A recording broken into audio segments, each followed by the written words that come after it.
இந்த காரு இந்த பனியில் சிக்கிட்டு படுற பாட்டை பாருங்கள் அவர் டிரைவரு மூவ் பண்ணுறாரு. ஆனால் ஃப்ரண்ட் வீல் மட்டும் ரொட்டேட் ஆகிட்டுருக்குது. கார் மூவ் ஆக மாட்டேங்குது. இது எதனாலேனா கார்லாம் வாங்குறப்ப பார்த்து வாங்கணுங்க. இங்கே இது ஃப்ரண்ட் வீல் டிரைவ் காராகிட்ருக்குது. முன்னாடி இருக்கிற 2 வீல் மட்டும்தான் டிரைவரோட கண்ட்ரோலில் இருக்கும், பின்னாடி 2 வீல் இருக்காது. இதே ஆல் வீல் டிரைவ்னால் 4 வீலும் டிரைவர் கண்ட்ரோலில் இருக்கும்.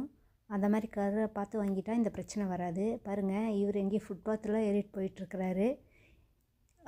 இங்கே கார் வாங்குறப்ப அடியில் முட்டாத மாதிரி காராக வாங்கணும், கொஞ்சம் ஹைட்டாக வாங்கணும். ஆல் வீல் டிரைவ் கார் வாங்கணும்.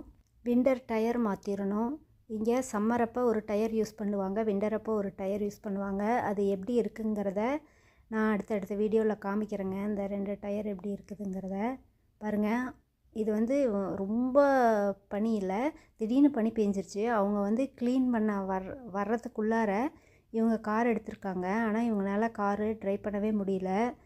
அதனால் அந்த காரும் பார்க்கிங் பண்ணிட்டாரு. இவரும் பாருங்கள், பின்னாடி பார்க் பண்ணவே முடியல. பின்னாடி ஒருத்தர் க்ளீன் பண்ணி விட்றாரு, இவர் போய் பார்க் பண்ணுறாரு. ஓகேங்க, இந்த வீடியோ பிடிச்சிருந்து